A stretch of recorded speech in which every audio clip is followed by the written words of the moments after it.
After 40 years of guerrilla war, Muslim rebels in the Philippines have made peace with the government. The agreement with the Moro Islamic Liberation Front will establish a new political region in the south of the country. The president says the deal is only a start. The work does not end here. There are still details that both sides must hammer out. Promises must be kept, institutions must be fixed, and new capacities must be built nationally and regionally in order to effectively administer the Bangsamoro. Jamila Alindogan has more from Manila.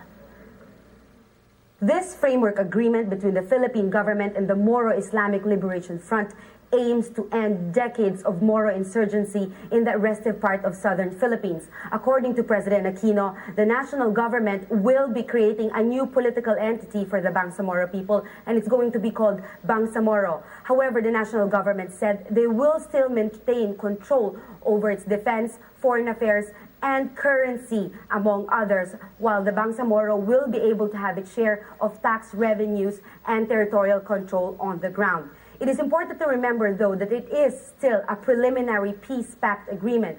The most crucial part of it is the implementation. How can it effectively be implemented on the ground? Will it actually change people's lives? Will they have electricity and running water? For decades, there have been many forces on the ground that have taken advantage of the resources of Mindanao.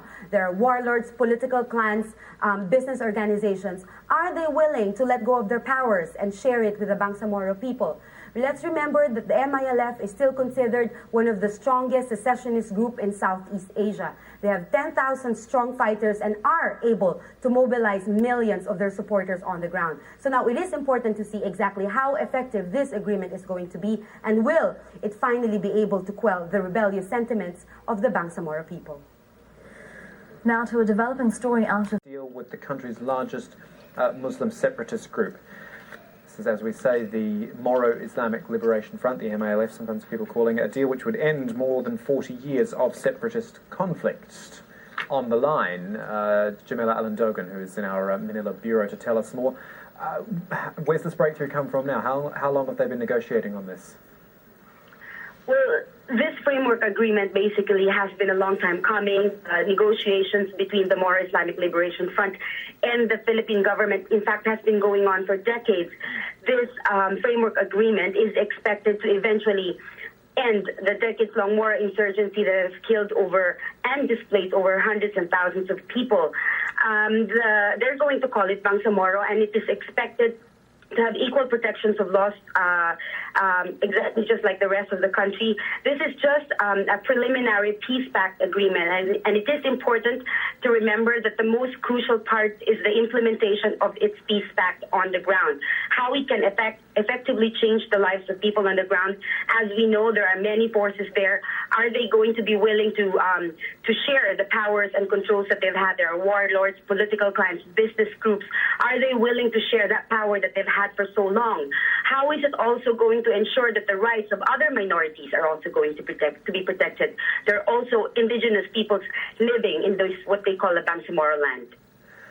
As you say, Jamila, it is still early stages, a framework at this moment, but, I mean, how does it look as far as concessions from the government go? Because, you know, when you battle a group like MILF for this long, obviously not wanting to negotiate, something's got to give at this point. I think that since President Aquino took office 2 years ago, there has been very strong relations, good relations between the two parties. The sincerity of President Aquino to actually have a long-lasting peace agreement with the Moro Islamic Liberation Front has been well accepted, and I think that political capital has been spent very well. The Philippine government was also very vocal about the fact that they really want a peace agreement with the Moro Islamic Liberation Front, which is actually considered to be the strongest, in fact, militant organization in Southeast Asia. They have 10,000 strong armies, and they are able to mobilize millions from the grassroots on the ground. So having said that, they see that this is important, and they think that this is the right time to have a peace agreement with them. Yeah, very interesting development there out of the Philippines. Jamila Alindogan with the latest on that. Thank you.